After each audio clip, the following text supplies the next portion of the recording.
There's an age-old question that's been plaguing mankind for centuries. How many sheep does one man need? Well, it turns out this is not enough. At least in my case.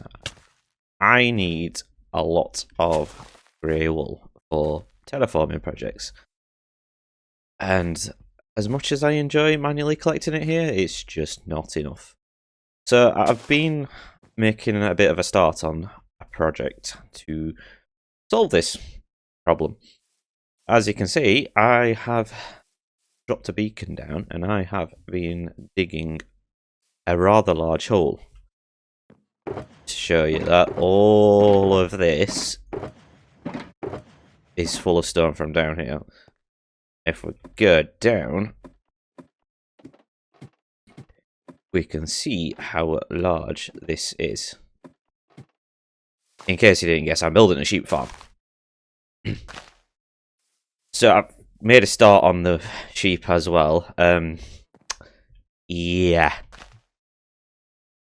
All 16 colours, roughly 30 sheep each. There's a lot of sheep here. Yeah, this took a long blooming time to actually do. I think this is half of the worst part of the job, really. What I plan to do is I've got this area dug out. I've come up, well, I've not come up myself. I watched a recent video of Azumovoid's and he did a sheep farm. There wasn't a tutorial, I don't think, on it. I kind of just screenshotted the farm design that he did on it, and I kind of like worked it out on my own in creative. So if we just quickly hop over, I'll show that. So this is my creative world that I've been testing redstone stuff in. Way too many moss farms I've been playing with. So this is the sheep farm that I worked out from Azumovoid's video. So just a couple of layers of sheep. You kind of just push these cars just push each other through, up and down, and work their way around and eat the grass. And they kind of just work their way through here. They get knocked down, and then this bit, well, it's currently off at the moment. Turn that on, and that just constantly pings this dropper, which has shears inside of it. And this just shears the sheep as they work their way around. And it's not too bad. I think I did a bit of a tick warp and just tried it, and that was about 2 hours worth in Minecraft of real time. So, I mean, if we quickly try that, we'll do it again.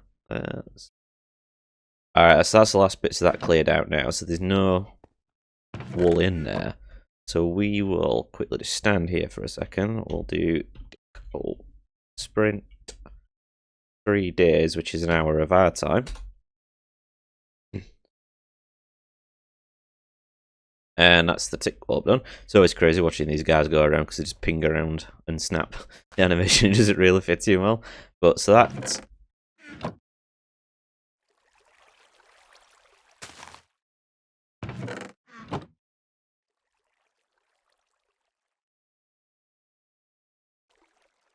Note to everybody, turn it on before you try this. Alright. Take number 2, and let's pretend that that didn't happen.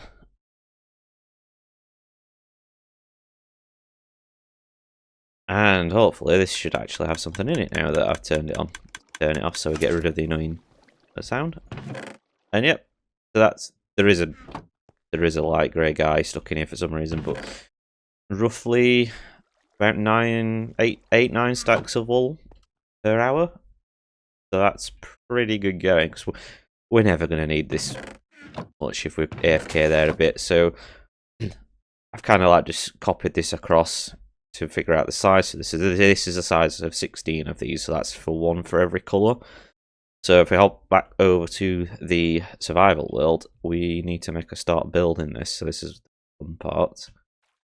Alright, well that's 1 done. Certainly not the easiest things to do, and I've got not 1, not 2, not 4, 16 of these things to make. And there we go. That's all 16 of these things done. Took an absolute age to do these, but they're all done now. And they're all ready to take the sheep in. So that's the next job. I've got to go all the way up here and figure out how in the heck I'm going to get these into each of these sections. So, wish me luck. I'll probably get some time lapse of sheep flying all over the place and me having to wrangle them up. Enjoy.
Alright, and there we have one completed sheep farm.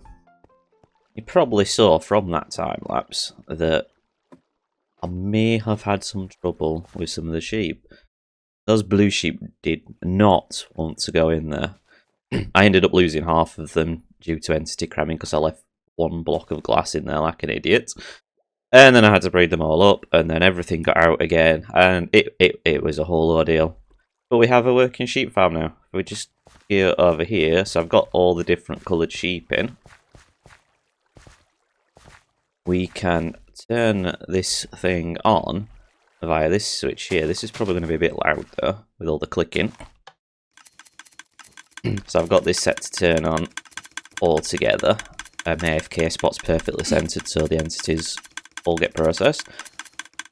So all this is doing is it's just circling the sheep around, as we can see, and then as they go down here, the dispensers with shears in them just shear the sheep as they go around.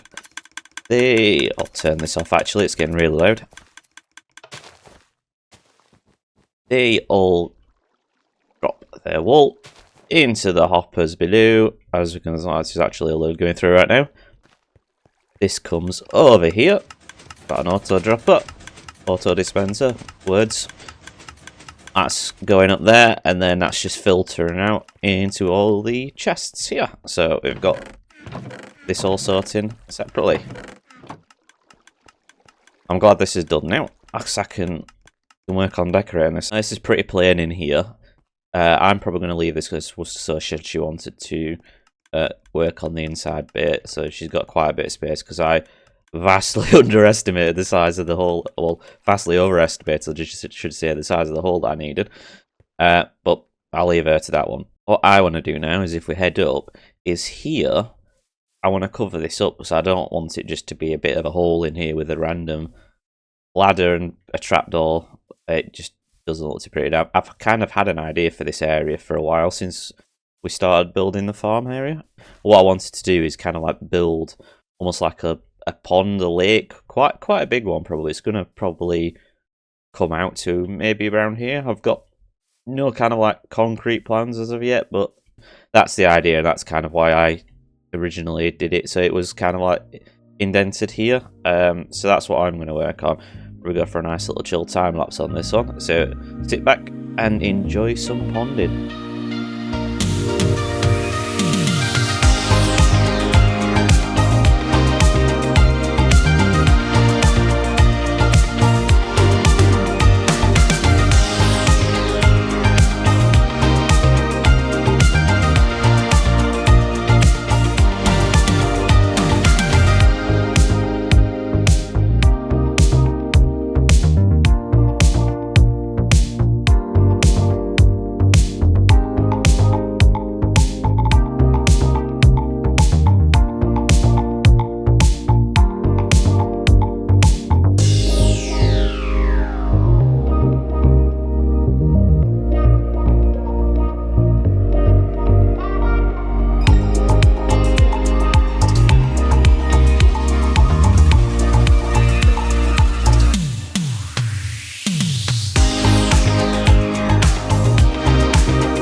Well, these guys certainly seem a lot happier now that they've got a decent view to look at.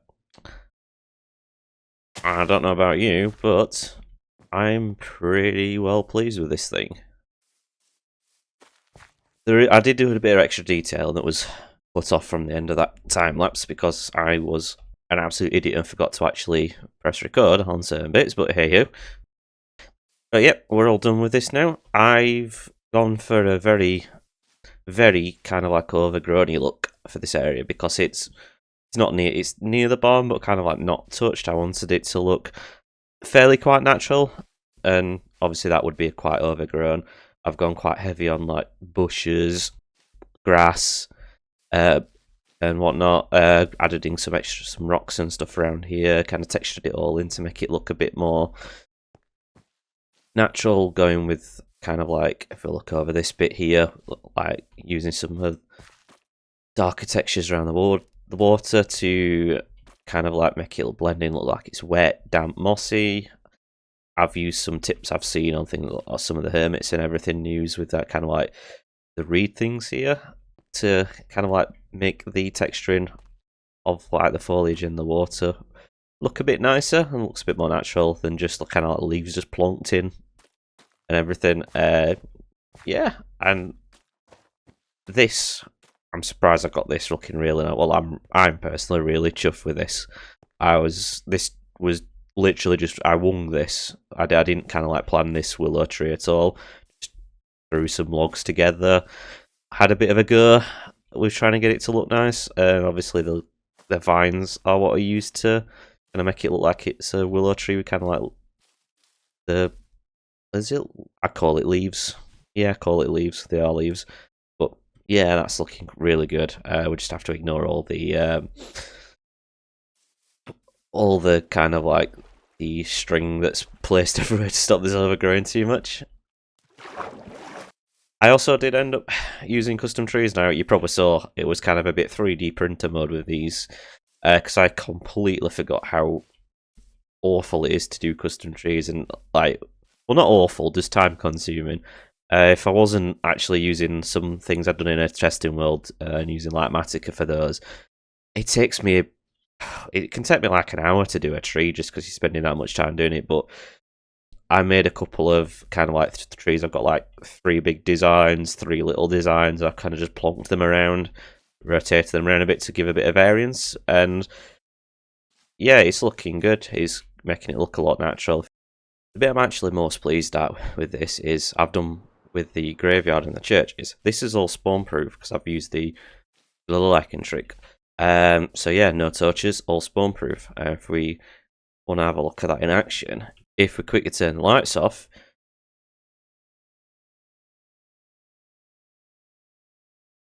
we can see we've got a beautiful looking pond at night time and not a single torch in sight. You do get the odd bit of glow from things like the sea pickles and whatnot, but this is all spawn proofed off and it just looks absolutely fantastic at night time to be able to just walk around here and not have to worry about any mobs spawning and not see the horrible glow of kind of like the torches you can see up the top, which I need to get rid of. I'm also kind of working around this area as well. This bit's not finished yet, but I'm working my way spawn proofing everything around here just again so it just looks a bit more natural. Like I say, just torches like up there. It just detracts from it looking as good at night time, which I quite like to see. Alright, so you may be asking yourself, Grumpy, that's all well and nice that you've done a beautiful pond there, but where's the sheep farm? Well, it's hidden. You may notice that there's some suspicious looking missing blocks right there. That may have something to do with it. But as I promised, Worcester Sauce has done the downstairs of there, so I'll get her involved to walk us through what she's done with that. But first, we need to summon her, and I have a plan to do that. Let's Get the summoning circle ready. What's a good old summoning circle?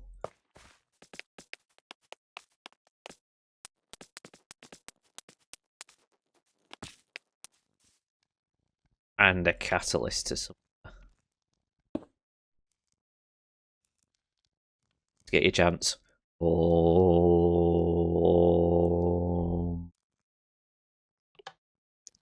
Whoa. Hello. Oh. Hello. I have summoned you.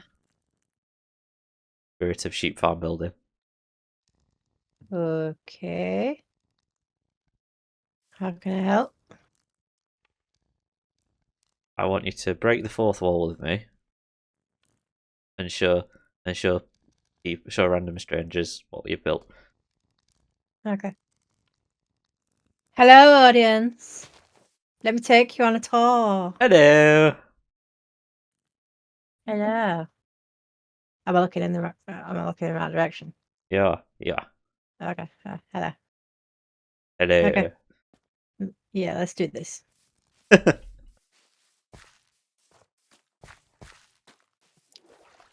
I've placed a bubble column. You ladies first. Show up the people what we've done.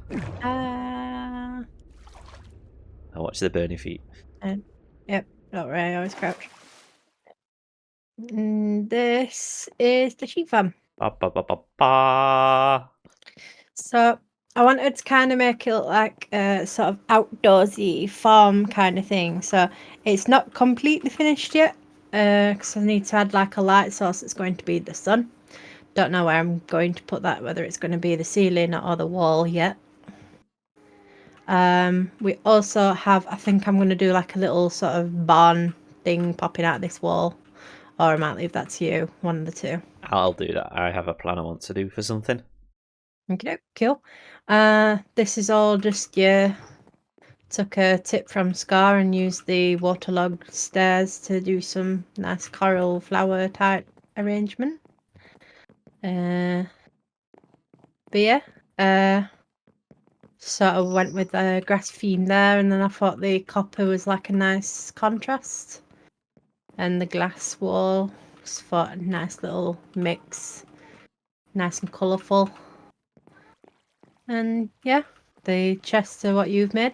I've just blocked off the ugly part of it. Well, it's not ugly anymore. No, I don't like redstone. I think that's ugly. If it's hidden, it's nice. Well, If it's out, I'm not a red. I don't mind redstone contraptions, but when we go to the top of this and you see just that and all the sheep that are currently being bloody paraded round and stripped of the fur. Hey, they chose to be here. Yes, I'm sure they did. They did. They weren't lassoed or anything like that. Look, I Oh, have time lapse as a proof that they willingly followed me into there. Yeah, you didn't lure them in with wheat or leads. No, Or push them into holes. they willingly followed me there, and because they willingly followed me there, I thought better than just looking at concrete stone walls for the rest of their life. I made them a pretty little skyscape. And how many of each were there to begin with? 30-ish. Right, and how many are there now? 30-ish. So there were 30 from the entire beginning of when you found sheep. I mean, there is now. So basically, you imprisoned them, you made them breed, then you dyed the fur, and now you've trapped them in these glass blocks. They can get out if they wanted to. Would they really? Well, there's gaps in the bit that they walk across. If they choose not to go out of them, it's their own fault.